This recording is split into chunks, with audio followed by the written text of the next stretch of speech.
नमस्कार दोस्तों, Byju's government exam prep में आपका स्वागत है। आज की तारीख है 30 सितंबर 2020 और आज हम चर्चा करने जा रहे हैं द हिंदू अखबार में आए हुए प्रमुख आलेखों और एडिटोरियल्स पे, जिसके तहत हम प्रारंभिक परीक्षा और मुख्य परीक्षा दोनों से संबंधित अभ्यास प्रश्नों को भी करेंगे। तो चलिए शुरू करते हैं। आज का जो हमारा पहला एडिटोरियल है वो पेज नंबर 6 से लिया गया है और इसका संबंध जीएस पेपर 3 में अर्थव्यवस्था से है। सबसे पहले तो हम इसका संदर्भ समझ लेते हैं कि यह एडिटोरियल किस बारे में है। तो अभी हाल में ही भारत सरकार द्वारा श्रम सुधारों के संदर्भ में, ठीक है, श्रम सुधारों के संदर्भ में 4 कोड्स, 4 संहिताओं को का जो ब्लॉक था, 4 संहिताओं का जो पूरा वर्गीकरण था उसको पूरा कर लिया गया है, जिसके तहत 2019 में मजदूरी पर एक संहिता पारित की गई थी। ठीक है, और अभी हाल में ही जो मानसून सेशन हुआ है उसमें 2020 में 3 अन्य संहिताओं को पारित करा दिया गया है संसद से। तो यह वाला जो हमारा आर्टिकल है वो मुख्य रूप से संबंधित है वेज कोड पे मजदूरी की संहिता पर, जिसको 2019 में पारित किया गया था। यह जो पूरा आर्टिकल है इसमें एक ओर तो इसके बहुत सारे लाभों की चर्चा की गई है कि बहुत सारे इसके लाभ हैं, वहीं दूसरी ओर इसकी बहुत सारी सीमाएं भी बताई गई हैं जिसके आधार पर इसको सुधारे जाने की ज़रूरत है। ठीक है, तो चलिए इसके कुछ लाभ और इसकी कुछ सीमाएं दोनों का आकलन हम कर लेते हैं। तो संदर्भ मैंने आपको बता दिया कि संसद द्वारा अभी हाल में ही श्रम सुधारों के संबंध में 3 नए बिलों को पारित किया गया है, जिनका संबंध सोशल सिक्योरिटी से है, सामाजिक सुरक्षा संहिता से है, औद्योगिक संबंध संहिता से है, व्यावसायिक सुरक्षा, स्वास्थ्य और कार्य स्थिति दशाओं से है। ठीक है, इससे संबंध में एक संहिता है। और इससे पूर्व संसद ने 2019 में मजदूरी पर एक संहिता यानी वेजेस पर एक कोड, ठीक है, इसको पारित किया था 2019 में। अब यह जो 2019 की जो संहिता है इसके अनेक लाभों के बारे में कहा जाता है कि इसको पारित किए जाने से अनेक लाभ प्राप्त होंगे भारत में श्रम सुधारों के संबंध में। कौन कौन से लाभ हैं? तो इसके तहत सरकार ने दावा किया है कि मजदूरी संहिता के तहत अब जो आने वाले मजदूर हैं उनकी संख्या और उनकी सीमा जो है बढ़ गई है। ठीक है, इसके माध्यम से लगभग 50 करोड़ जो श्रमिक हैं उनको लाभ होने जा रहा है और इसके तहत जो बहुत सारे असंगठित क्षेत्र के मजदूर हैं उनको भी इसमें शामिल किए जाने का प्रयास किया गया है। ठीक है, यानी इसकी संख्या को बढ़ाया गया, इसके प्रसार को और इसकी सीमा को बढ़ाने का एक लाभ है। इसके अलावा यह जो मजदूरी पर संहिता है इसके तहत निम्नलिखित 4 अधिनियमों को समाहित कर लिया गया है जो पहले ये कानून अलग अलग विद्यमान थे, जिसमें मजदूरी भुगतान अधिनियम 1936, न्यूनतम मजदूरी अधिनियम 1948, बोनस भुगतान अधिनियम 1965 और समान पारितोषिक अधिनियम 1976। अब ये जो 4 कानून हैं इन 4 कानूनों को मिला के एक कानून बना दिया गया है। ठीक है, वेजेस कोड। ठीक है, इसको आप कह सकते हैं वेजेस कोड या वेतन पर संहिता, मजदूरी पर संहिता आदि। अब इसके तहत जो बहुत सारी जो मजदूरी की दरें वगैरह थी, मजदूरी के बहुत सारे जो स्लैब्स वगैरह थे, उसमें लगभग 10,000 के आसपास स्लैब्स विद्यमान थे। इन 10,000 स्लैब्स के स्थान पर अब इसको कम करके मात्र 200 तक ही विस्तारित कर दिया गया है। यानी इसके माध्यम से जो मजदूरी के क्षेत्र में जो अलग अलग स्लैब्स विद्यमान थे उनको और ज़्यादा सरल बनाने पर बल दिया गया है। ठीक है, तो इसको कम कर दिया गया है। साथ ही साथ जो 4 अधिनियमों की जो हमने बात की, उन 4 अधिनियमों में होता क्या था कि जब मजदूरी की बात आती थी, ठीक है, इसमें भी मजदूरी है, इसमें भी मजदूरी है, या फिर बोनस है, ठीक है, पारितोषिक है, तो इसमें जब भी वेजेस की बात आती थी, जब भी मजदूरी की बात आती थी, तो अलग अलग कानूनों में जो मजदूरी की परिभाषा थी वो अलग अलग रूप में विद्यमान थी।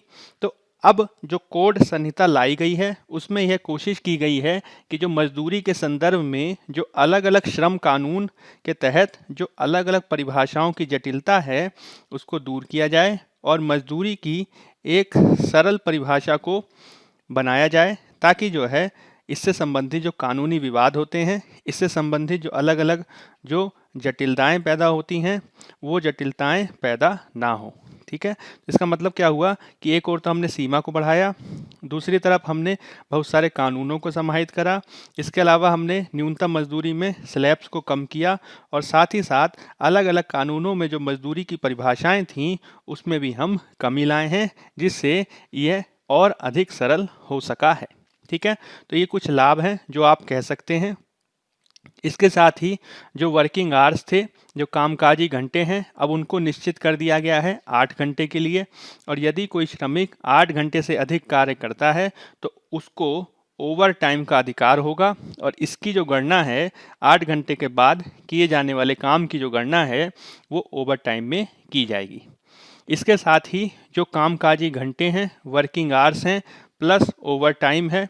ठीक है, वर्किंग आवर्स और ओवर टाइम दोनों मिलाकर किसी भी कार्य दिवस में 12 घंटे से अधिक नहीं होना चाहिए, इसका भी प्रावधान किया गया है। साथ ही साथ जो पत्रकार हैं, चूंकि पत्रकार भारत में वाक और अभिव्यक्ति की स्वतंत्रता में, ठीक है, जन जागरूकता के प्रसार में, लोकतंत्र के प्रसार में महत्वपूर्ण भूमिका निभाते हैं। यही कारण है कि पत्रकारों के हितों की रक्षा के लिए और उनको जो है बेहतर वेतन मिले, उनको जो है बेहतर मजदूरी मिले, इसके लिए प्रावधान किए गए हैं, जिसके तहत पत्रकारों के न्यूनतम पारिश्रमिक का निर्धारण करने के लिए एक अलग टेक्निकल कमिटी, एक अलग तकनीकी समिति का गठन किया गया है और इसके तहत एक त्रिपक्षीय सलाहकार समिति का भी गठन किया गया है जो सरकार को इस मसले पर सुझाव देगी। ठीक है, इसके अलावा इस पूरे संहिता के माध्यम से जो श्रमिकों के जो अधिकार हैं उन पर विशेष रूप से ध्यान दिया गया है, जिसमें अगर किसी श्रमिक को न्यूनतम मजदूरी नहीं मिलती है तो कोई भी श्रमिक अपने निकटतम मजिस्ट्रेट कोर्ट में जाकर अपने नियोक्ता के खिलाफ अपील दायर कर सकता है।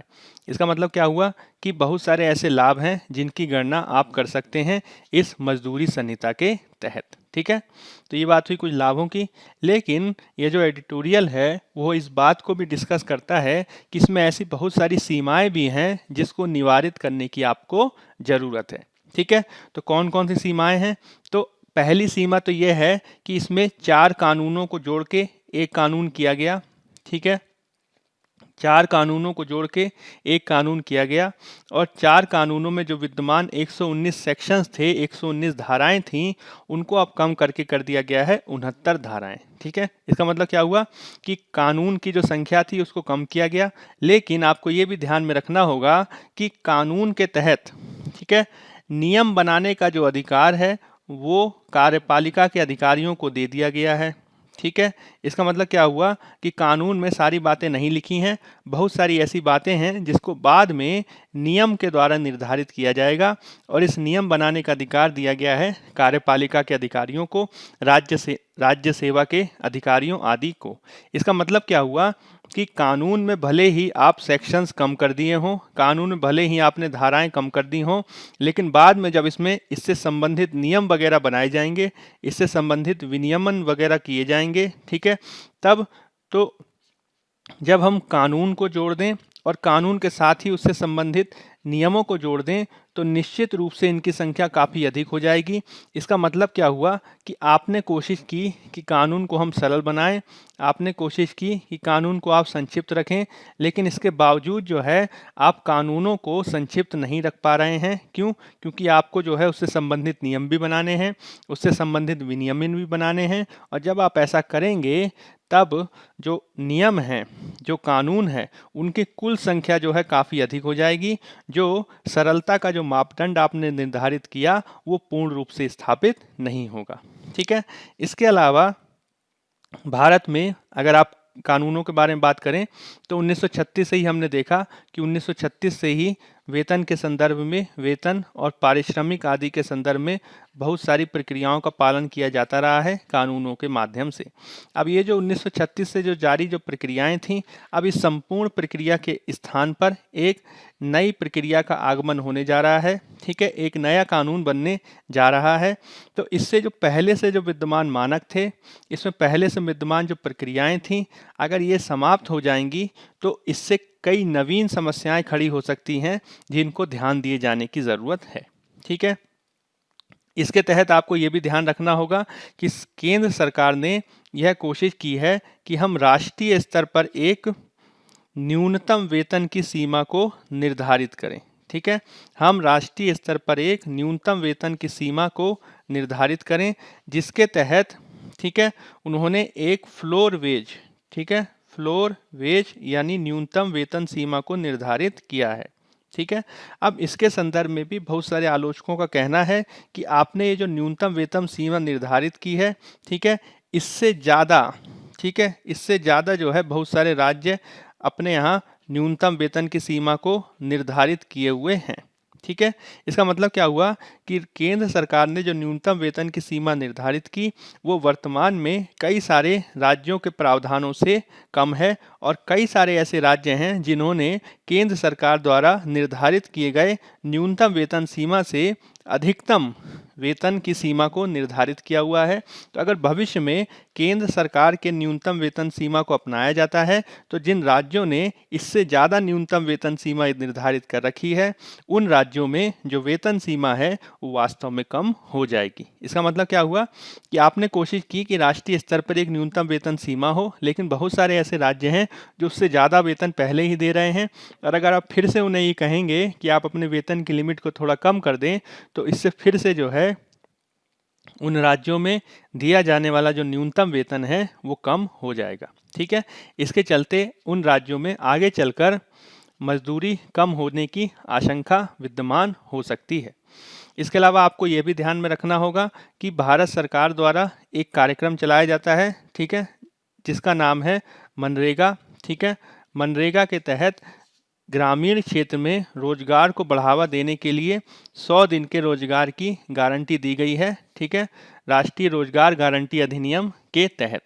अब इसके तहत जो मजदूरी संहिता बनाई गई है उस मजदूरी संहिता में ये प्रावधान है कि मनरेगा के तहत जो वेतन दिया जाता है, मनरेगा के तहत जो मजदूरी की सीमा निर्धारित की गई है या फिर जो मजदूरी निर्धारित की गई है वो जो है मजदूरी संहिता का भाग नहीं होगा। यानी मनरेगा के तहत दिए जाने वाले वेतन को, ठीक है, मनरेगा के तहत दी जाने वाली मजदूरी को मजदूरी संहिता की परिधि से बाहर रखा गया है। इससे ग्रामीण क्षेत्रों में आगे चलकर एक विभाजन पैदा हो सकता है, और ये विभाजन किस तरीके का होगा, तो ऐसा हो सकता है कि मनरेगा के तहत दिया जाने वाला वेतन जो है वो अलग हो जाए और जो मनरेगा के बाहर जो प्रचलित वेतन है वो अलग हो जाए। इससे दोनों में विरोधाभास पैदा हो सकता है जो सही बात नहीं है। ठीक है, तो मनरेगा के जो वेतन की जो सीमा है, मनरेगा के तहत जो वेतन दिया जाता है उसको भी आप मजदूरी सीमा के साथ, मजदूरी संहिता के साथ आप एक साम्यता लाएं ताकि सभी क्षेत्रों में एक समान वेतन की अवधारणा को आप लागू कर सकें। ठीक है, इसके साथ ही बहुत सारे जो मजदूरी संहिता के तहत जो नियोक्ता कार्य करते हैं, जो लोग मजदूरों को हायर करते हैं, वो अगर किसी प्रकार की गलती करते हैं, ठीक है, वो किसी प्रकार का अगर अपराध करते हैं तो उनके अपराधों को दंड देने के संदर्भ में जुर्माने का प्रावधान किया गया है। लेकिन यह जो जुर्माना है वो इतना कम है कि इससे जो श्रम कानून है वो पूर्ण रूप से लागू नहीं हो पाते हैं। इसका मतलब क्या हुआ कि अगर जुर्माने की राशि बहुत कम होगी तो अगर आप श्रम कानूनों को लागू करना भी चाहेंगे तो नियोक्ता बोलेगा कि आप हमसे जुर्माना ले लीजिए और हम जो है इसको लगातार लागू नहीं करेंगे। इसका मतलब क्या हुआ कि जब तक जुर्माने की राशि आवश्यक रूप से अधिक नहीं होगी तब तक कोई भी व्यक्ति जो है श्रम कानूनों को पूर्ण रूप से लागू नहीं करेगा। इसके संदर्भ में भी कार्य करने की ज़रूरत है। ठीक है, सुप्रीम कोर्ट ने भी public union for democratic right नाम का एक केस है 1982 का, उसमें भी यही बात कही थी। ठीक है, यह भी एक सीमा है। इसके अलावा जब बात जुर्माने की आती है, ठीक है, जब बात सजा निर्धारण की आती है तो इसके संदर्भ में भारत के संविधान के अनुच्छेद 50 के तहत यह प्रावधान रखा गया है कि भारत में शक्तियों के पृथकीकरण को लागू किया जाएगा। ठीक है, सेपरेशन ऑफ पावर को लागू किया जाएगा, जिसके तहत कार्यपालिका, ठीक है, अलग कार्य करेगी, विधायिका जो है अलग कार्य करेगी और न्यायपालिका जो है वो अलग कार्य करेगी। ठीक है।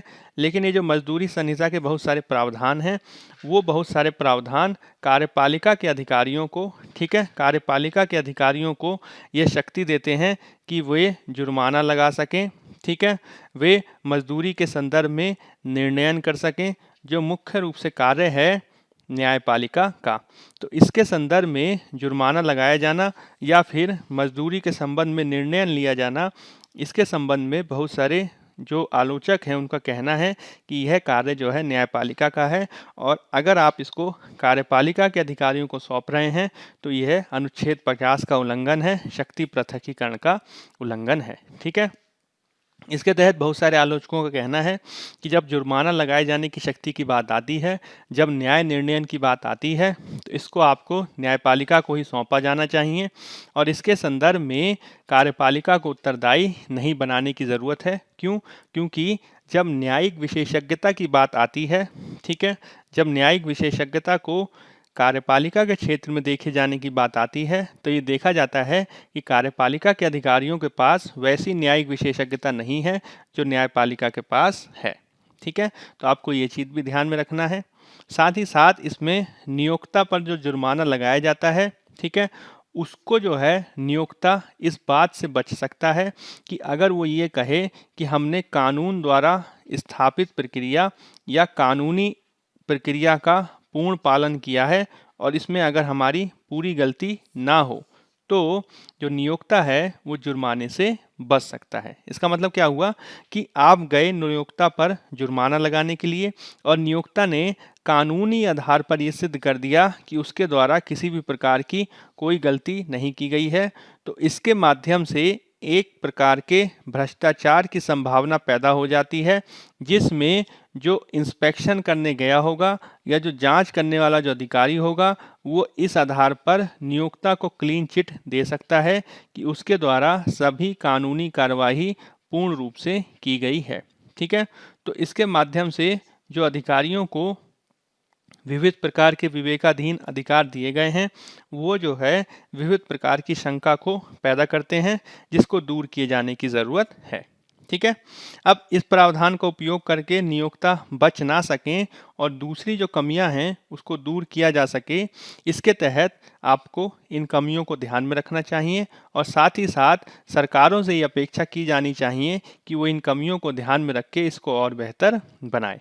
साथ ही साथ हमें यह भी ध्यान में रखना होगा कि वर्तमान में भारत में जब मजदूरी की बात आती है, जब भारत में जब श्रम की बात आती है, तो लगभग 90% जो श्रमिक हैं, ठीक है, वो जो हैं कार्य कर रहे हैं असंगठित क्षेत्र में, और ये जो असंगठित क्षेत्र है ये किसी भी प्रकार से कानूनों के दायरे में नहीं आता है, ठीक है, ना ही जो है इसके संदर्भ में ज़्यादा जानकारी है, ठीक है, कि इसमें किस प्रकार से ऋणों का वितरण होता है, किस प्रकार से मजदूरों का जो मजदूरी है उसका नियमन होता है, इसको लेकर बहुत अधिक आंकड़ों का अभाव है। तो यही कारण है कि असंगठित क्षेत्र में भी जो मजदूरी संहिता है उसको बेहतर ढंग से हम लागू कर सकें, इसको किए जाने की ज़रूरत है और साथ ही साथ मजदूरों में भी इसको लेकर जागरूकता बढ़े, इसको भी महत्वपूर्ण रूप से स्थापित किया जाना चाहिए, ठीक है। तो जब मजदूरी संहिता की बात आती है तो आपको याद रखना है कि एक तो इसके प्रावधान आपको थोड़े पता होने चाहिए, ठीक है, दूसरी बात इसके बहुत सारे लाभ जो हैं वो पता होने चाहिए, फिर इसके बाद इसकी चुनौतियां पता होनी चाहिए और फिर इसके बाद इसमें क्या करना चाहिए इसको जो है आपको पता होना चाहिए। इसके आधार पर आप वेजेस कोड या मजदूरी पर संहिता 2019 के विविध प्रावधानों को देख सकते हैं, ठीक है। चलिए, तो अब अगला आर्टिकल डिस्कस करते हैं। अगला जो हमारा आर्टिकल है वो पेज नंबर 7 से लिया गया है और इसका संबंध जीएस पेपर 2 में पॉलिटी से है। साथ ही साथ इसको सामान्य अध्ययन के पेपर 1 में हम सामाजिक मुद्दों या महिलाओं से संबंधित मुद्दों से भी जोड़ के देख सकते हैं, ठीक है। तो मामला क्या है, संदर्भ क्या है, इस एडिटोरियल में क्या कहा गया है, इसको देख लेते हैं। तो यह संबंधित है मी टू आंदोलन से और अभी हाल में ही एक अभिनेत्री पायल घोष द्वारा जो फिल्म मेकर है, जो फिल्म निर्माता हैं अनुराग कश्यप, उनके ऊपर यह आरोप लगाया गया है कि उन्होंने जो है इन अभिनेत्री का यौन शोषण किया है। तो यौन शोषण के इस प्रकार के आरोपों को लगाए जाने के बाद एक बार फिर से भारत में मी टू आंदोलन को लेकर जो बातें हैं, मीटू आंदोलन की जो चर्चाएं हैं वो प्रारंभ हो गई हैं। ठीक है, तो ये जो पूरा जो एडिटोरियल है वो इसी बात की चर्चा करता है कि भारत में जो मीटू आंदोलन है उसमें कौन कौन सी ऐसी सीमाएं हैं जिसको दूर किए जाने की ज़रूरत है। ठीक है, तो चलिए देख लेते हैं। संदर्भ मैंने आपको बता दिया कि अभिनेत्री पायल घोष के द्वारा फिल्म मेकर अनुराग कश्यप पर यौन उत्पीड़न के आरोप लगाने से भारत में मीटू आंदोलन फिर से जीवित हो गया है, लेकिन इसमें बहुत सारी सीमाएं हैं जिसे ध्यान में आपको रखना होगा। ठीक है, सबसे पहले तो हम देख लेते हैं मीटू आंदोलन है क्या। तो मीटू आंदोलन यौन उत्पीड़न और हमले के खिलाफ एक अंतर्राष्ट्रीय आंदोलन है जिसमें अक्टूबर 2017 में हॉलीवुड के जो बड़े निर्माता हैं, ठीक है, हॉलीवुड के बड़े निर्माताओं में शामिल रहे हार्वी वाइनस्टीन पर कई महिलाओं ने यौन उत्पीड़न और बलात्कार के आरोप लगाए। ठीक है, तो इसकी शुरुआत हुई 2017 में जब हॉलीवुड के एक बड़े डायरेक्टर पर कई महिलाओं ने यौन उत्पीड़न और बलात्कार के आरोप लगाए और इसके बाद पूरी दुनिया में मी टू को हैशटैग बनाकर, ठीक है, ट्विटर पर चलाया गया और इसके माध्यम से हैशटैग मीटू आंदोलन की शुरुआत हुई। ठीक है, जिसमें मुख्य रूप से न केवल ट्विटर पे आंदोलन चलाए गए, वहीं दूसरी ओर सड़कों पर भी यौन उत्पीड़न के खिलाफ प्रदर्शन हुए। ठीक है, अब ये जो मीटू जो शब्द है वो एक सोशल वर्कर, सामाजिक कार्यकर्ता तराना बर्क के द्वारा 2006 में इसको शुरुआत किया गया था और इसी वाक्यांश को 2017 में एक अमेरिकी अभिनेत्री हैं एलिसा मिलानो, ठीक है, अमेरिकी अभिनेत्री एलिसा मिलानो द्वारा लोकप्रिय बनाया गया और उन्होंने जो है महिलाओं को इसके संबंध में ट्वीट करने के लिए प्रोत्साहित किया कि वे भी जो है हैशटैग मी टू, ठीक है, हैशटैग मी टू को लगाकर अपने खिलाफ हुए जो यौन प्रताड़ना है उनको जो है सार्वजनिक रूप से अभिव्यक्त करें। ठीक है, इस आंदोलन को 2017-18 में काफ़ी लोकप्रियता मिली और टाइम पत्रिका द्वारा भी इसे पर्सन ऑफ द ईयर के रूप में चुना गया। ठीक है, यह आंदोलन आगे चलकर 2018-19 में भारत भी पहुंचा और इसमें जो है महिलाओं के द्वारा अपने खिलाफ हुए यौन उत्पीड़न को तेजी से सोशल मीडिया पर शेयर किया गया, जिसकी परिधि में बहुत सारे नेता, जिसकी परिधि में बहुत सारे सामाजिक कार्यकर्ता, ठीक है, जिसकी परिधि में बहुत सारे पत्रकार आदि आए। ठीक है, तो ये जो आंदोलन है जो 2018, 17, 19 में काफ़ी लोकप्रिय रहा। ठीक है, उसके तहत जो है भारत में एक प्रमुख कानून है जिसके बारे में आपको ध्यान देना चाहिए। ठीक है, भारत में कार्यस्थल पर यानी वर्क प्लेस पर महिलाओं के साथ यौन उत्पीड़न को रोकने के लिए, निवारित करने के लिए 2013 का एक कानून है जो इस संदर्भ में महत्वपूर्ण है। ठीक है, इसे 9 दिसंबर 2013 को प्रभाव में लाया गया था और यह 1997 में सुप्रीम कोर्ट द्वारा यौन उत्पीड़न के मामले में एक गाइडलाइन जारी की गई थी जिसे कहते हैं विशाखा गाइडलाइंस। तो 1997 के विशाखा गाइडलाइंस के आधार पर इसको बनाया गया जिसे 2013 में भारत में लागू किया गया। ठीक है, अब यह जो कानून है, यौन उत्पीड़न से संबंधित जो कानून है वो ऐसे कंपनीज पर, ऐसी संस्थाओं पर लागू होता है जहां 10 से अधिक लोग काम करते हैं। ठीक है, इसके तहत कार्यस्थल पर महिलाओं के यौन उत्पीड़न को अवैध करार दिया गया है और इसके तहत न केवल यौन उत्पीड़न के विभिन्न प्रकारों को चिन्हित किया गया है, ठीक है, साथ ही साथ यह भी बताया गया है कि अगर कोई महिला कार्यस्थल पर यौन उत्पीड़न की स्थिति से प्रभावित होती है तो वह किस प्रकार से शिकायत कर सकती हैं। ठीक है, इसमें जो नियोक्ता है, जो एम्प्लॉयर हैं, उन पर भी जो है यह बाध्यता डाला गया है कि उनको जो है अगर कोई महिला उनकी कंपनी में शिकायत दर्ज करना चाहती है तो इसके संदर्भ में एक संस्था का निर्माण किया जाना चाहिए जिसको कहा जाता है इंटरनल कंप्लेंट्स कमिटी, आंतरिक शिकायत समिति। तो नियोक्ता द्वारा इस कानून के माध्यम से प्रावधान किया गया है कि वो एक आंतरिक शिकायत समिति की स्थापना का प्रावधान करें और इसमें यह भी प्रावधान है कि यह कानून हर उस महिला के लिए कार्यरत हो सके, हर उस महिला के लिए लाभकारी हो सके जिनका किसी भी कार्यस्थल पर यौन शोषण हुआ हो। ठीक है।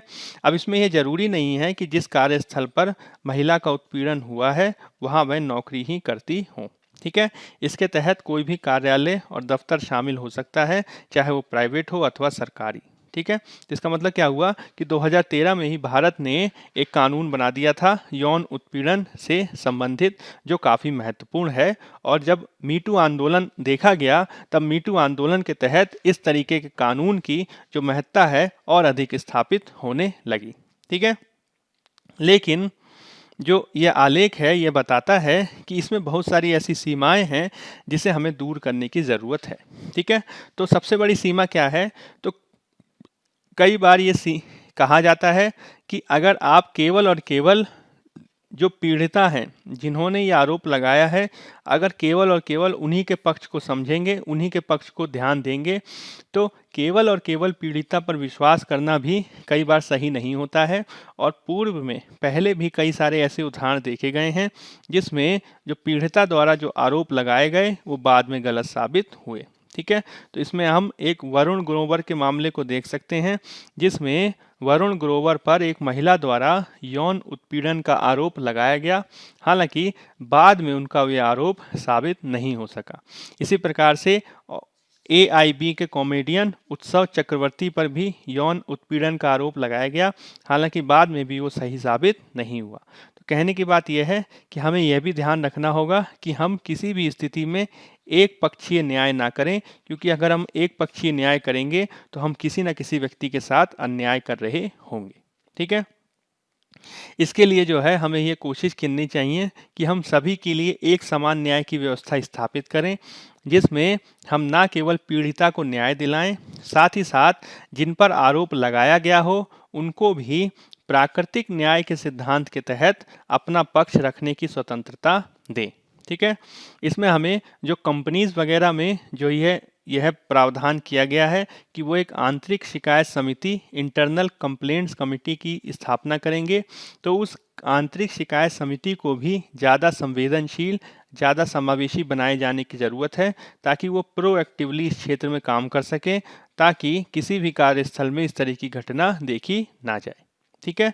इसमें कई बार ICCs पर, इंटरनल कंप्लेंट्स कमेटी पर यह आरोप लगाया जाता है कि वो जो है, जो कंपनी का जो नियोक्ता है, कंपनी का जो मालिक है, उसके पक्ष में कार्य करते हैं। तो ICC स्वतंत्रता से कार्य कर सकें, इसके लिए प्रावधान किए जाने की ज़रूरत है। ठीक है। इसके तहत हमें प्रक्रिया को पारदर्शी बनाना होगा। साथ ही साथ हमें यह भी कोशिश करनी चाहिए जितना अधिक संभव हो सके कि जो पीड़ित हैं, ठीक है, पीड़ित हैं, पीड़िता हैं, ठीक है, और साथ ही साथ जो आरोपी हैं, ठीक है, उनकी पहचान को भी हम चाहें तो यथासंभव कोशिश करें कि उजागर ना करें। क्यों? क्योंकि कई बार ऐसी स्थितियां हो जाती हैं कि इससे दोनों के व्यक्तित्व को नकारात्मक रूप से वो प्रभावित होता है। और अगर किसी व्यक्ति पर, ठीक है, इस तरीके के आरोप लगाए जाते हैं और बाद में वो गलत साबित होते हैं, तो उस व्यक्ति की जो रेपुटेशन होती है, जो उस व्यक्ति की जो छवि होती है, वो नकारात्मक रूप से प्रभावित होती है, जिसको ऐसा कम से कम किए जाने की ज़रूरत है। ठीक है। इसमें मुख्य रूप से इस बात पे बल दिया जाता है कि आप नाम उजागर करके बदनाम करने के स्थान पर जो व्यवस्था बनी हुई है, ठीक है, 2013 का जो कानून है उसमें आप विश्वास रखें, आप ICC आदि की संस्था में भी विश्वास रखें और उसमें जो कमियां हैं उसको सुधारने की कोशिश करें, ताकि जो न्याय है वो पूर्ण रूप से स्थापित हो सके। ठीक है। तो ये जो कुछ कोशिशें हैं वो किए जाने की ज़रूरत है, जिसमें हमें यह भी कोशिश करना होगा कि जो समाज में जो महिलाओं की स्थिति है वो सशक्तिकृत हो, वो बेहतर हो। साथ ही साथ महिलाओं के विरुद्ध जो नकारात्मक संकीर्णता विद्यमान है उसको भी हम दूर कर सकें, इसके लिए कोशिश करने की ज़रूरत है। ठीक है। इसके लिए महिलाएं जो हैं समान रूप से 2013 के कानून के प्रति जागरूक हो सकें। ठीक है। उसके प्रावधान, जो ICC आदि के जो प्रावधान हैं, उन तक उनकी पहुंच समान संभव रूप से हो सके, इसके लिए काम करने की ज़रूरत है। ठीक है। इसके तहत जो नियोक्ता हैं उनकी भी ये जिम्मेदारी बनाई गई है कि वो 2013 के कानून के प्रति जो है अधिक जागरूकता का सृजन करें। और जब महिलाओं को कॉन्ट्रैक्ट के तहत या महिलाओं को जब उसमें एम्प्लॉय किया जाए, ठीक है, जब महिलाओं को जो है इसके संदर्भ में लगाया जाए, ठीक है, महिलाओं को जो है नियुक्त किए जाए नियोक्ता के द्वारा, तो उनका ये कर्तव्य बनता है और नियुक्त होने वाली महिलाओं का ये अधिकार बनता है कि वो जो है 2013 के अधिनियम के बारे में जाने, साथ ही साथ 2013 के अधिनियम के तहत जो आईसीसी का गठन किया गया है उसको भी ज़्यादा पारदर्शी बनाया जा सके। ठीक है, हमें इस पूरे मामले में यह समझना होगा कि महिलाओं के विरुद्ध जो समाज में विद्यमान जो शक्ति संरचना है वो अनेक बार महिलाओं के पक्ष में नहीं होती है, जिसमें जो निर्णय करने से संबंधित जो संस्थाएं होती हैं या निर्णय करने से संबंधित जो पद होते हैं या फिर अधिकार वाले जो पद होते हैं, वो ज़्यादातर जो पद हैं वो पुरुषों के पास होते हैं और इसके चलते कई बार महिलाओं द्वारा की गई जो शिकायत है उस पर ध्यान नहीं दिया जाता है या फिर उस पर न्याय संगत रूप से काम नहीं होता है। यही कारण है कि समाज में जो विद्यमान जो असममितता है, जो असिमेट्रिकल शक्ति संरचना है, उसे भी बेहतर रंग से सम्मिलित बनाया जा सके, इसको भी किए जाने की ज़रूरत है। ठीक है, तो इसमें कुछ ऐसे प्रावधान हैं, इसमें कुछ ऐसी बातें हैं जो आपको ध्यान में रखे जाने की ज़रूरत है, तभी जो मीटू जैसे आंदोलन जो हमें लगातार देखने को मिलते हैं उनको जो है हम ज़्यादा बेहतर बना सकते हैं। ठीक है, चलिए अब अगला आर्टिकल देख लेते हैं। अगला जो हमारा आर्टिकल है वो पेज नंबर 7 से लिया गया है और इसका संबंध जीएस पेपर 3 में एनवायरनमेंट पर्यावरण से है। ठीक है, अब ये क्या आर्टिकल है तो इसे देख लेते हैं। इसमें बात की गई है ग्लोबल कॉमन्स के बारे में। ठीक है, तो हम इसमें देखेंगे कि ग्लोबल कॉमन्स होता क्या है और ग्लोबल कॉमन्स को जब मैनेज करने की बात आती है, जब ग्लोबल कॉमन्स को प्रबंधित करने की बात आती है, तो इसमें हमें किन किन बातों का ध्यान में रखना चाहिए। ठीक है, तो संदर्भ क्या है, तो संदर्भ यह है कि वर्तमान कोविड-19 के काल में, ठीक है, ऑस्ट्रेलिया में हम बहुत सारी घटनाएं देख रहे हैं। ठीक है, इसमें आग लगने की घटनाएं देखी गई हैं। ठीक है, कोविड-19 की महामारी तो एक फैली ही है, साथ ही साथ हम अनेक स्थानों पर बाढ़ और सूखा की स्थितियों को भी देख रहे हैं, जिसके तहत पूरी दुनिया में बात चल रही है कि ग्लोबल कॉमन्स जो हैं उनको कैसे विनियमित किया जाए। ठीक है, अब यहाँ पे ये प्रश्न उठ जाता है कि ये जो ग्लोबल कॉमन्स है वो होता क्या है।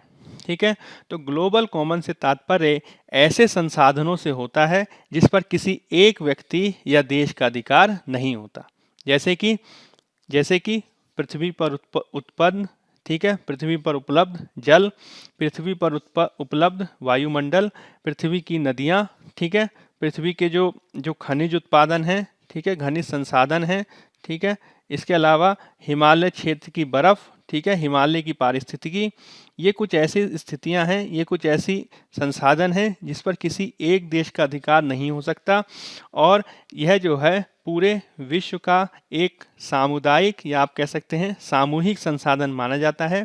और ये जो ग्लोबल कॉमन्स है इसको किस प्रकार से प्रबंधित किया जाए, इसको लेकर बहुत लंबे समय से डिबेट चली है और इसके तहत समय समय पर अलग अलग दृष्टिकोण प्रस्तुत किए गए हैं। ठीक है, अब 1968 में एक विद्वान हैं जिनका नाम है गैरेट हार्डिन। गैरेट हार्डिन द्वारा एक संकल्पना प्रस्तुत की गई जिसे कहा जाता है ट्रेजेडी ऑफ द कॉमन्स। क्या कहा जाता है? Tragedy of the Commons. अब ये जो ट्रेजेडी ऑफ द कॉमन्स संकल्पना है इसमें यह मुख्य रूप से स्थापित किया जाता है कि जो समुदाय हैं, ठीक है, और उन समुदायों के पास जो संसाधनों को प्रबंधन करने की क्षमता है वो पूर्ण रूप से व्यवस्थित नहीं होती है, पूर्ण रूप से बेहतर नहीं होती है। यही कारण है कि समुदाय अपने संसाधनों को बेहतर ढंग से प्रबंधित नहीं कर सकते हैं। यही कारण है कि गैरेट हार्डिन ने ये सुझाव दिया कि समुदायों को अपने संसाधनों को बेहतर ढंग से प्रबंधित करने के लिए आवश्यक है कि सरकार जो है इसमें हस्तक्षेप करे और साथ ही साथ सरकार द्वारा ये कोशिश की जानी चाहिए कि संसाधनों को बेहतर ढंग से प्रबंधित करने के लिए इनको प्राइवेटाइज भी किया जाना चाहिए, निजीकृत भी किया जाना चाहिए। ठीक है, तो एक दृष्टिकोण ये हो गया जो मुख्य रूप से बात करता है केंद्रीकरण की। ठीक है। इसी के साथ 1990 में एक दूसरे विद्वान एलिनोर ऑस्ट्रॉम द्वारा एक दूसरी संकल्पना दी गई, जिसमें उन्होंने ग्लोबल कॉमन्स को विनियमित करने के संदर्भ में समुदायों पर बल दिया और कहा कि जब ग्लोबल कॉमन्स की बात आती है तो इसमें समुदाय जो हैं ज़्यादा बेहतर ढंग से उसे प्रबंधित कर सकते हैं, जिसके तहत ग्रीन हाउस गैस की उत्सर्जन, ठीक है, समुद्री पारितंत्र में प्लास्टिक के कचरे को इकट्ठा होने की समस्या, इन सब को जो है दूर किया जा सकता है। ठीक है। लेकिन जब हम बात करते हैं समुदायों के द्वारा, ठीक है, यानी स्थानीय स्तर पर जो है, ठीक है, जब हम बात करते हैं स्थानीय स्तर पर पारितंत्र के प्रबंधन की, तब हमें यह चीज़ ध्यान में रखनी होगी कि पारितंत्र का जो प्रबंधन है या ग्लोबल कॉमन्स का जो प्रबंधन है वो स्थानीय स्तर पर बेहतर किया जा सके, इसके लिए काफ़ी कुछ किए जाने की ज़रूरत है। ठीक है, जिसके तहत हम ऊपरी स्तर से, यानी ऊपरी से निचले स्तर पर, टॉप टू बॉटम जो है निर्णयन ही ना करें, उसमें हम स्थानीय स्तर पर, क्षेत्रीय स्तर पर भी निर्णयन को बढ़ावा दें। ठीक है, लेकिन इसके लिए हमें समुदायों को अपेक्षित ज्ञान और विशेषज्ञता भी देने की ज़रूरत है ताकि वो बेहतर जो है निर्णयन कर सके। ठीक है, इसके तहत हमें अंतर्राष्ट्रीय स्तर पर बहुपक्षीय आधार पर समझौतों को बढ़ावा देना चाहिए, लेकिन इसमें स्थानीय समुदाय भी शामिल हो सकें, इसके लिए भी कोशिश करनी चाहिए।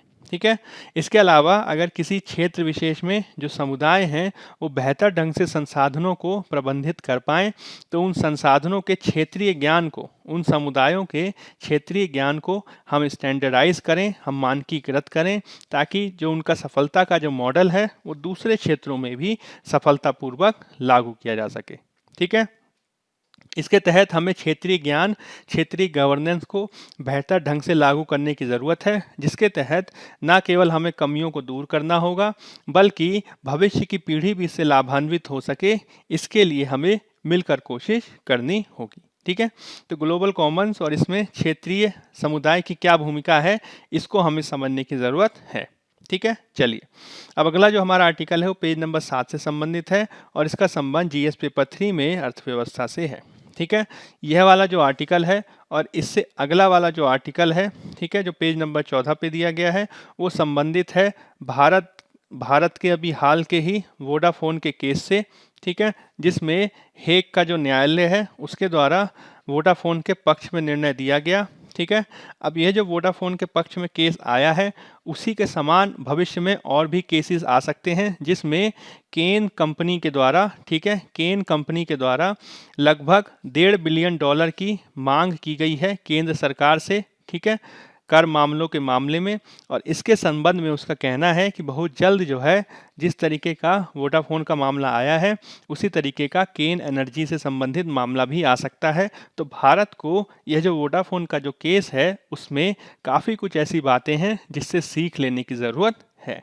ठीक है, तो संदर्भ मैंने आपको बता दिया कि वोडाफोन ग्रुप के द्वारा भारत सरकार के विरुद्ध मामले को जीता गया है, जिसमें भारत और नीदरलैंड्स दोनों द्वारा एक बायलैटरल इन्वेस्टमेंट ट्रीटी की गई थी, द्विपक्षीय निवेश संधि की गई थी। और यह जो द्विपक्षीय निवेश संधि हुई थी, इसमें विवादों को मध्यस्थता के माध्यम से सुलझाने पर बल दिया गया था और इसके लिए एक ट्रिब्यूनल की स्थापना पर दोनों में सहमति व्यक्त की थी, जिसका नाम है ISDS। ठीक है, इन्वेस्टर स्टेट डिस्प्यूट सेटलमेंट प्राधिकरण, या आप इसे कह सकते हैं निवेशक, ठीक है, निवेशक राज्य विवाद निस्तारण प्राधिकरण। ठीक है, तो एक निवेशक राज्य विवाद निस्तारण प्राधिकरण की स्थापना पर दोनों सहमत हुए थे और यही जो ISDS है, इसी ने जो है भारत के विरुद्ध अब फैसला सुना दिया गया है। ठीक है, जिससे भारत को बहुत सारी बातें सीखने की ज़रूरत है। ठीक है, जिसमें हमें यह देखना होगा कि वर्तमान में जो हम पिछली तिथि से, ठीक है, पुरानी तिथि से जो हम टैक्स की डिमांड्स कर रहे हैं, ठीक है, जो कर की मांग कर रहे हैं, जिसके तहत हमने 2012 में कानून में संशोधन करके जो टैक्स डिमांड है उसको 1962 की तिथि से लागू कर दिया था। तो हमें ये ध्यान में रखना होगा कि बहुत सारे जो आलोचक हैं इसकी आलोचना टैक्स टेररिज्म के आधार पर करते हैं। ठीक है, एक तरीके के कर आतंकवाद के आधार पर करते हैं और इसको जो है हमें दूर करने की ज़रूरत है, इस प्रवृत्ति को हमें कम करने की ज़रूरत है। ठीक है, इसके लिए सारी सरकारों को मिलकर काम करने की ज़रूरत है। ठीक है, इसके तहत न केवल भारतीय कानून व्यवस्था को अंतर्राष्ट्रीय नियमों को और मानकों के अनुरूप हमें बनाना होगा।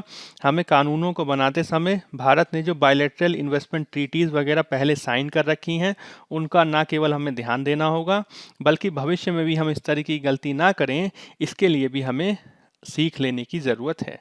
ठीक है, इसके तहत चूंकि भारत द्वारा संवैधानिक स्तर पर विधि के शासन को अपनाया गया है, जिसमें कानून की नज़र में सभी व्यक्ति बराबर होते हैं, तो इसमें भारत को यह कोशिश करनी होगी कि जो विधि के शासन की हम बात करते हैं वो न केवल क्षेत्रीय स्तर पर लागू हो, बल्कि अंतर्राष्ट्रीय निवेशकों पर भी वो समान रूप से लागू होना चाहिए, ताकि कोई भी निवेशक भारत में विधि के शासन की उल्लंघन का आरोप भारत पर ना लगा सके। ठीक है, इसके तहत हमें पूर्व में किए गए द्विपक्षीय निवेश संधि समझौते यानी बायलैटरल इन्वेस्टमेंट ट्रीटी समझौतों का हमें सम्मान करना होगा और उसी के अनुसार कार्य करना होगा। क्यों? क्योंकि भविष्य में भी हमें इस तरीके के उदाहरण प्राप्त हो सकते हैं, जैसे कि वर्तमान में ISDS मैकेनिज्म से संबंधित और भी अन्य वाद जो हैं वो जारी हैं। ठीक है, जिसमें केन एनर्जी का वाद शामिल है और वेदांता का केस भी इसमें शामिल है। ठीक है, अब इनको भी हम सफलतापूर्वक सुलझा सकें, इसके लिए हमें कोशिश करनी होगी। ठीक है, अब अगर ISDS मैकेनिज्म के तहत हम नकारात्मक परिणाम को पाते भी हैं, तो इसमें भारत द्वारा मामले को और ज़्यादा जटिल नहीं बनाया जाना चाहिए, जिसमें हमें सहजता से सरलता से मामले को स्वीकार करना होगा, ताकि विदेशी निवेशकों के मन में किसी प्रकार का संदेह ना रहे। ठीक है, अब वर्तमान में ISDS का जो मैकेनिज्म है वो राज्यों की जो शक्ति है उसको नियंत्रित करने का एक माध्यम बन गया है। तो इससे जो है भारत को सीख लेने की ज़रूरत है, ताकि भविष्य में अगर कोई विदेशी निवेशक निवेश करे तो भारत में होने वाले निवेश से इस पे नकारात्मक प्रभाव ना पड़े। तो कहने की बात यह है, बहुत सारी ऐसी बातें हैं जिससे सीख लेने की ज़रूरत है, और जब तक हम इनसे सीख नहीं लेंगे तब तक भारत में जो अंतर्राष्ट्रीय निवेश होता है वो उस पे नकारात्मक प्रभाव पड़ता रहेगा। ठीक है, तो ये कुछ ऐसी बातें हैं जो हम लगातार डिस्कस कर रहे हैं और इसको हमें थोड़ा समझने की ज़रूरत है। ठीक है, चलिए अब अगला आर्टिकल देख लेते हैं। अगला जो हमारा आर्टिकल है वो पेज नंबर 6 से लिया गया है और इसका संबंध GS पेपर 2 में पॉलिटी से है। ठीक है, अब यह आर्टिकल क्या है इसको हम थोड़ा समझ लेते हैं। तो हालिया दिल्ली दंगों के संदर्भ में दिल्ली पुलिस ने एक चार्जशीट जारी की है, जिसके तहत जो डिस्ट्रिक्ट मजिस्ट्रेट है उनकी भूमिका और पुलिस की भूमिका के संदर्भ में बहुत सारी महत्वपूर्ण बातें हमें ध्यान में रखनी चाहिए। यह जो है इस आर्टिकल में बताया गया है। ठीक है, जिसमें मुख्य रूप से इस बात पर बल दिया गया है कि जो डिस्ट्रिक्ट मजिस्ट्रेट होते हैं उनके द्वारा लोक व्यवस्था या पब्लिक ऑर्डर बनाए रखने के लिए कार्य किया जाता है।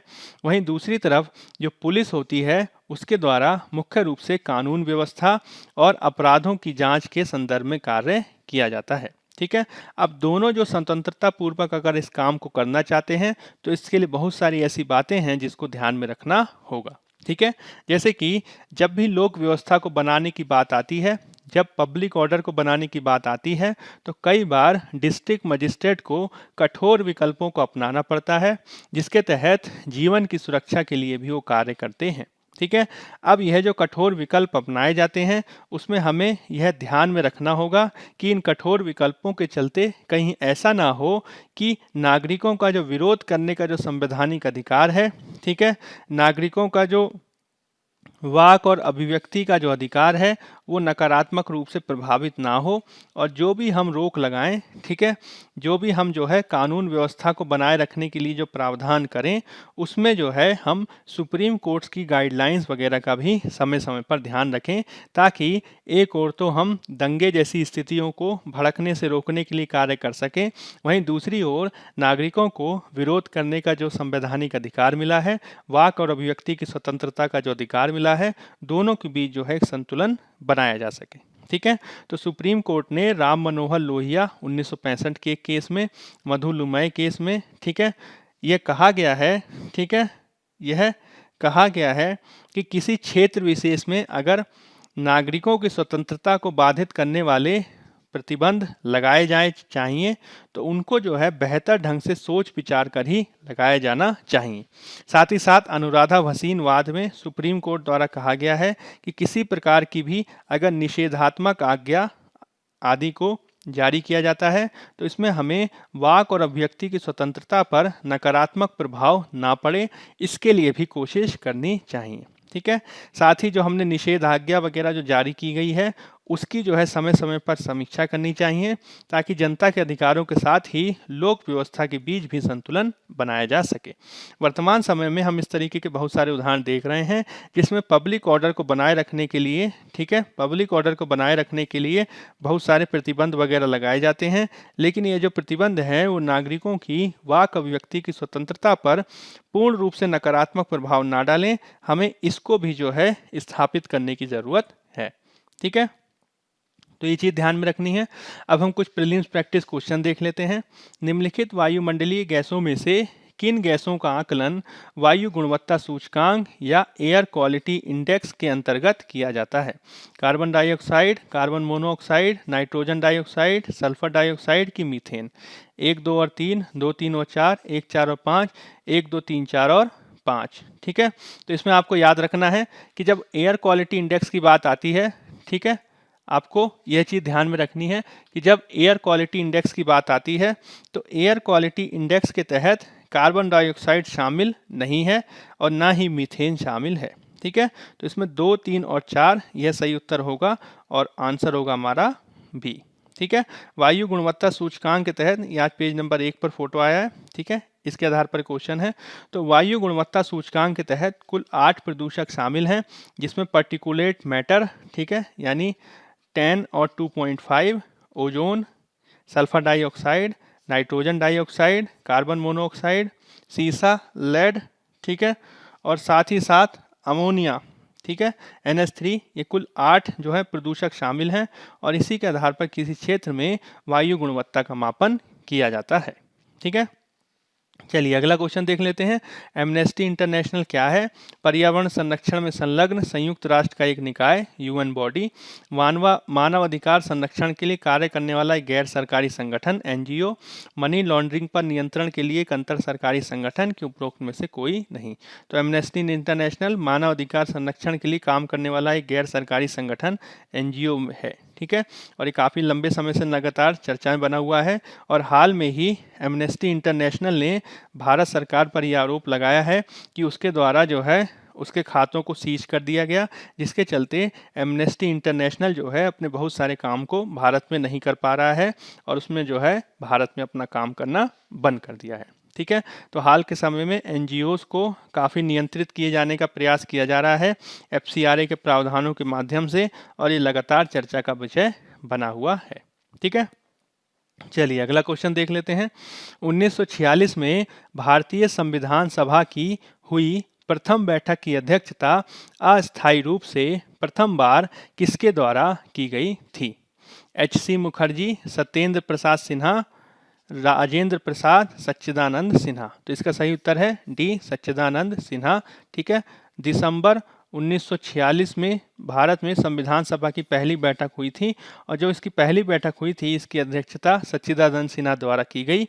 बाद में संविधान सभा द्वारा अपने अध्यक्ष के रूप में राजेंद्र प्रसाद को चुना गया था, जिन्होंने बाद में अध्यक्षता की थी। ठीक है, तो आंसर हो जाएगा हमारा डी। ठीक, ये जो है आज पेज नंबर 7 में सच्चिदानंद सिन्हा के बारे में खबर आई है, जिसके आधार पर एक क्वेश्चन बनाया है। ठीक है, चलिए अगला क्वेश्चन देख लेते हैं।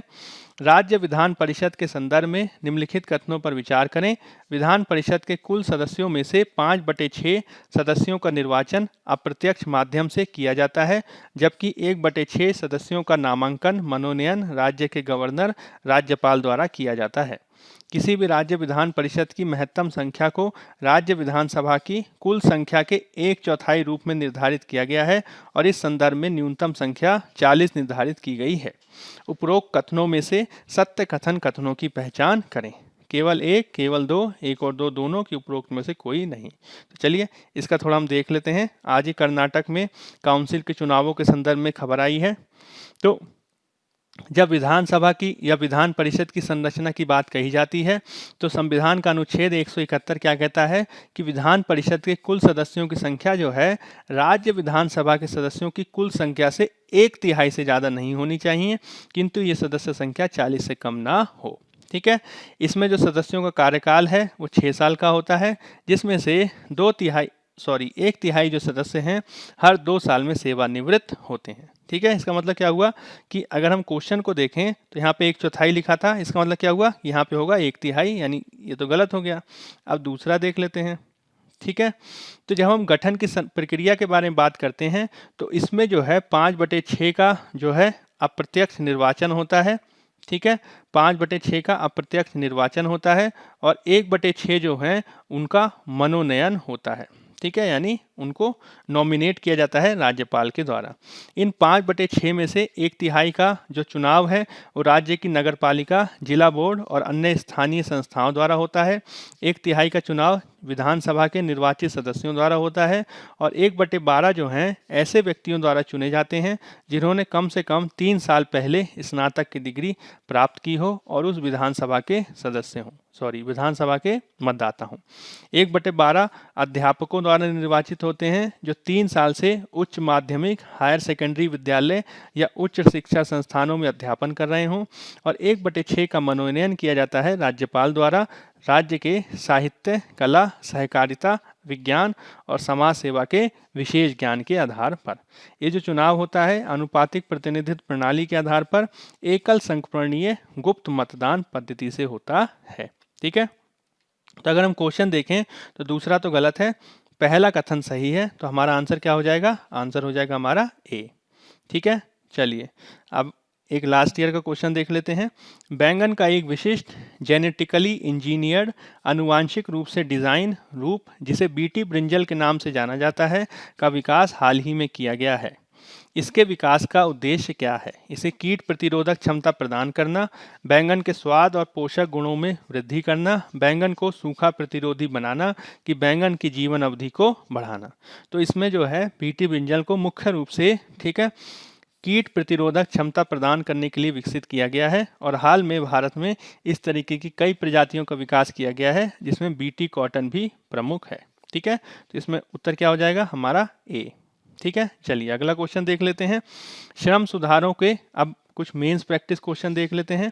श्रम सुधारों के क्षेत्र में मजदूरी पर संहिता 2019 यद्यपि अनेक लाभों को प्रस्तुत करती है, हालांकि इसमें अनेक चुनौतियां भी हैं जिनके शीघ्र ही निवारण की आवश्यकता है। सरकार द्वारा 2019 में पारित किए गए मजदूरी संहिता अधिनियम के संदर्भ में चर्चा करें। 250 शब्द 15 अंक। भारत में मी टू आंदोलन की सफलता के लिए आवश्यक है कि केवल मी टू आंदोलन पर ही सीमित ना रहा जाए, अपितु इससे आगे बढ़कर यौन शोषण के क्षेत्र में विद्यमान कानूनों आदि में भी यथोचित परिवर्तन किए जाएं। हाल के मीटू आंदोलन के संदर्भ में चर्चा करें। 250 शब्द 15 अंक। तो श्रम सुधारों पर, ठीक है, और मीटू आंदोलन पर जो हमने चर्चा की उसके आधार पर जो है आप इसके क्वेश्चन को अटेम्प्ट कर सकते हैं। ठीक है, तो आज के सेशन में हमने कोशिश की है कि हम ज़्यादा से ज़्यादा जो टॉपिक्स हैं उनको कवर कर सकें। इसके तहत हमने प्रारंभिक और मुख्य परीक्षा दोनों से संबंधित जो संकल्पनाएं हैं उनको भी समझा है। ठीक है, अगर आपको हमारे प्रोग्राम्स, हमारे जो वीडियोज़ हैं वो पसंद आ रहे हैं तो ज़्यादा से ज़्यादा बायजूस गवर्नमेंट एग्ज़ाम प्रेप को लाइक करें, शेयर और सब्सक्राइब करें। ठीक है, तो आज की क्लास में फ़िलहाल इतना ही। तब तक के लिए बने रहिए बायजूस गवर्नमेंट एग्ज़ाम प्रेप पर। धन्यवाद।